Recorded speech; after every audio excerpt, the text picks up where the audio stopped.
Всем привет, меня зовут Веруша. Недавно я рекомендовала 3 очень смешные комедии, а в этом видео буду рекомендовать 3 очень достойные фильма, которые надолго останутся в вашей памяти, они с большим глубоким смыслом. Я вот люблю такие фильмы, когда после просмотра ты еще какое-то время ходишь, анализируешь, вспоминаешь детали, и вот таких фильмов хочется побольше. Но я последний фильм в моем списке вот особенно горячо люблю, поэтому, если вам интересно, то смотрите видео до конца и узнаете, что это за фильм. Я начинаю с фильма просто ошеломительного по своим эмоциям, по тому, что вы будете видеть на экране. Это фильм по соображениям совести актера и режиссера Мела Гибсона. Потрясающий фильм про американского солдата, который является радикальным пацифистом. Пацифиста, для тех, кто не знает, человек, который против войны, но по соображениям совести он не может быть в стороне и на войне оказывается санитаром, который не будет стрелять, но будет помогать людям. И это сразу, когда я первый раз услышала об этом фильме, мне его рекомендовали, и я прочитала описание. Я думаю, что каждый сразу же задумается, как это возможно, чтобы на войне и не стрелять, и не защищаться. Но фильм показывает, я не буду тут спойлерить и рассказывать все, но фильм такой делится на 3 части. Первая часть — это детство. Кстати, фильм снят по реальным событиям. В конце фильма в титрах будут показывать реальных людей. Вот. И это, мне кажется, когда по реальным событиям, то это особенно интересно смотреть. Вот, то есть это невыдуманная история. И фильм делится на 3 части. Первая часть про детство, какие-то учения показывает, потом вторая часть непосредственно уже военные действия, которые были в конце Второй мировой войны. А третья часть уже непосредственно такой накал страстей, где будут развиваться уже такие события, которые просто заставят вас не плакать, просто рыдать. Потрясающий фильм вообще. Вот у меня уж сейчас вот я рассказываю, у меня даже какие-то эмоции, потому что когда видишь этого актера, главного героя, то он такой немножко чудаковатый, странноватый, и вот мне кажется, специально выбрали такого актера, он где-то даже такой по телосложению, немножко даже худощавый, чтобы показать, насколько вот мощь такая внутренняя человека, то есть вот он от начала до конца, до последнего. В фильме показано, насколько вот он обладает, этот человек, такими редкими человеческими и, главное, мужскими качествами. И так хочется почаще встречать таких людей, как главный герой в этом фильме. Конечно, в фильме есть и история любви, вот, с такой очень красивой актрисой, поэтому смотрите обязательно этот фильм. Просто каждый, мне кажется, должен его посмотреть, тот, кто вот ищет подобные фильмы. У меня, кстати, был период, когда я смотрела много военных фильмов. Конечно же, самые такие известные фильмы — это «Список Шиндлера», но я не смотрела его в 2 захода. Первый заход, он у меня оказался не очень удачным, я его выключила там на определенном моменте, очень страшном. Страшный фильм, конечно, очень реальный, но и страшный в то же время. И второй фильм, тоже, который вот прям быстренько могу рекомендовать, это «Пианист», военный фильм, тоже один из таких вот прям шедевральных. Но по соображениям совести я бы тоже вот отнесла, несмотря на то, что фильм молодой, но это просто шедевр, восхитительный фильм, от которого вы просто будете в восторге. Второй фильм — это фильм «Пила». Это фильм, который очень интересным образом снят. Он заявлен как ужасы, но вот для меня «Пила» закончилась на 2 части. Там уже сейчас какая-то вышла 11-я, что ли. Но я даже 3-ю уже, честно говоря, не люблю смотреть, какой-то уже там каша какая-то. Я бы не назвала прям это прям вот совсем ужасы, если честно, потому что в фильме заложен большой глубокий смысл. И нет прям вот таких вот страшных моментов. Я долго уговаривала свою подругу его посмотреть, и она у меня очень впечатлительная. И я говорю, да не бойся ты, ну не будет нам страшно. Ну там есть, конечно, страшновато, и я ей говорила закрывать глаза. Но там нету прям вот как, не знаю, как в фильме «Резня бензопилой» или еще что-нибудь. Ну нет там прям такого страшного. Фильм начинается с того, что... Я, кстати, не досказала. Фильм снят очень интересным образом. Снимали его, по-моему, студенты, и у них был очень маленький бюджет, и как-то вот я читала, они отправляли какую-то свою идею куда-то, и вот эта идея понравилась, и они получили какие-то средства для того, чтобы снять этот фильм.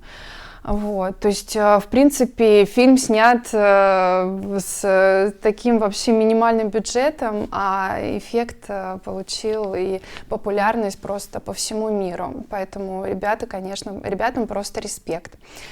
Фильм начинается с того, что двое мужчин, мужчина и молодой человек, просыпаются, один из них в ванной, и они, когда приходят в сознание, обращают внимание, что у них ноги прикованы к цепочкой к полу, и рядом лежит пила. Вот. Тоже не буду спойлерить, потому что тогда, если я сейчас все расскажу, то немножко потеряется такой эффект неожиданности. В этом фильме это действительно будет супер неожиданно. Я просто обожаю этот фильм. Ну вот он тоже потрясающий именно своей идеей, именно своим смыслом и вот концовкой.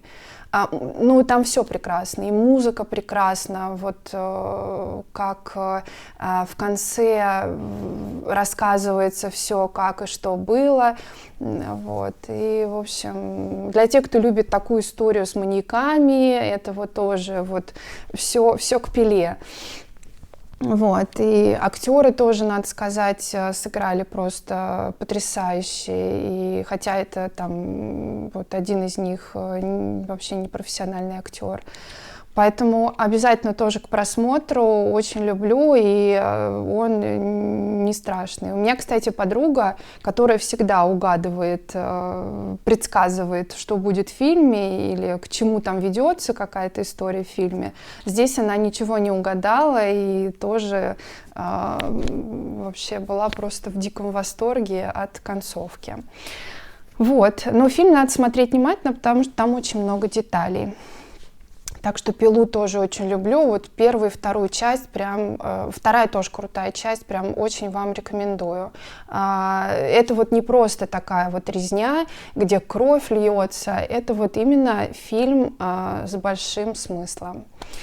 Ну, а третий фильм – это фильм «Фонтан», который режиссера Даррен Арофановский, я все время путаю вот эту фамилию, режиссер этот снял «Реквием по мечте», да, у него много таких известных фильмов, и он славится тем, что у него всегда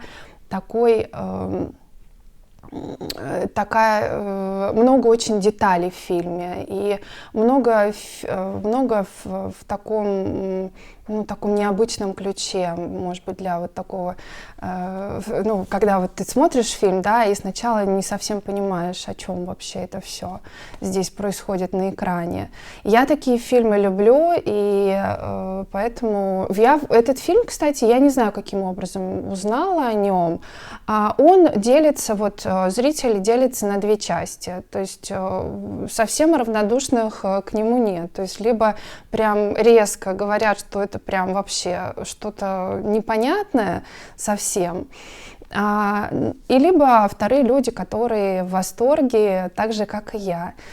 Фильм про врача, онколога, который ищет лечение для своей возлюбленной, которая больна смертельно раком.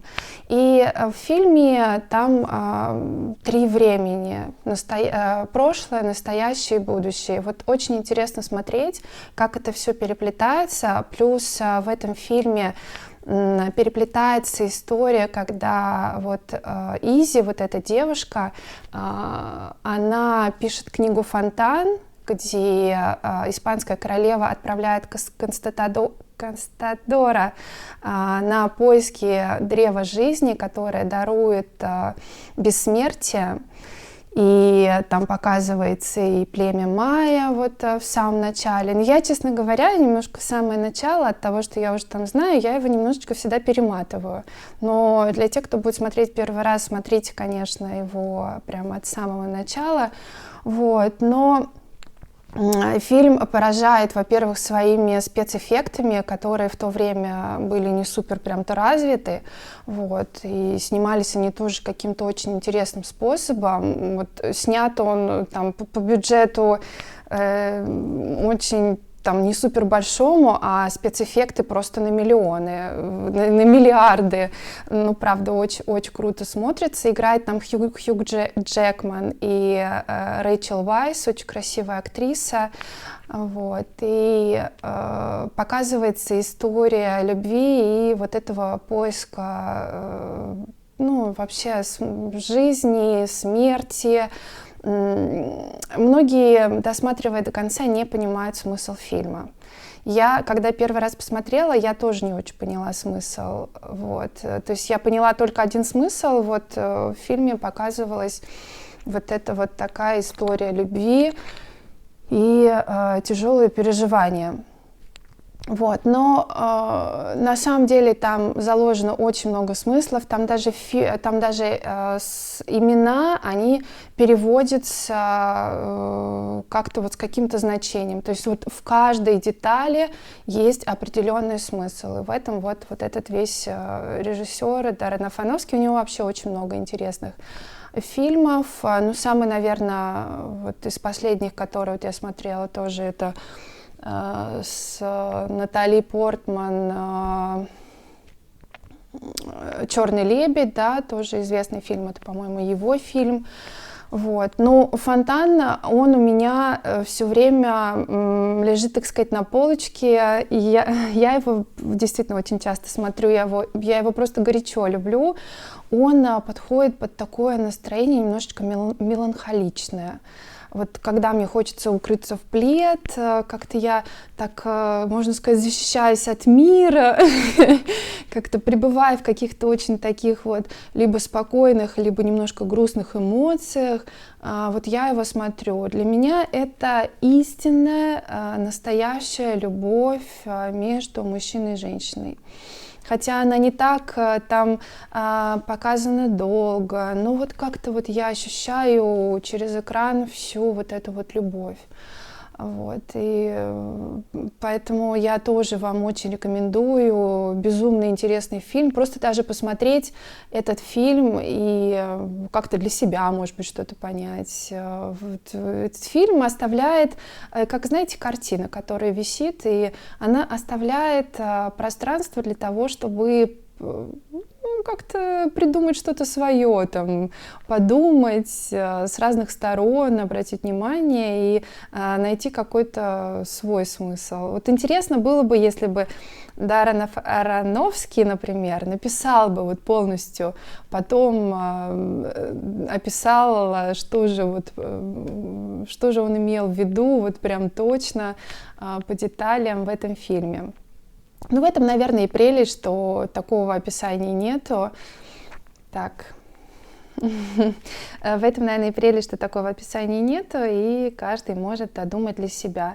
Но потрясающий фильм, просто с глубокой, такой вот очень интересной атмосферой, когда вы улетаете просто в какое-то другое измерение, и там это действительно очень показано. Вот. И Хью Джекман для этой роли, он побрил свою голову и очень долго к этой роли готовился и худел. Вот, так что, в общем, я рекомендую вам просто эти фильмы обязательно к просмотру, и, может быть, что вы что-то из этого уже смотрели, пишите, пожалуйста, свои комментарии, я буду очень ждать, я желаю вам прекрасного настроения на выходные, хорошего просмотра, и увидимся в следующих видео. До новых встреч, пока!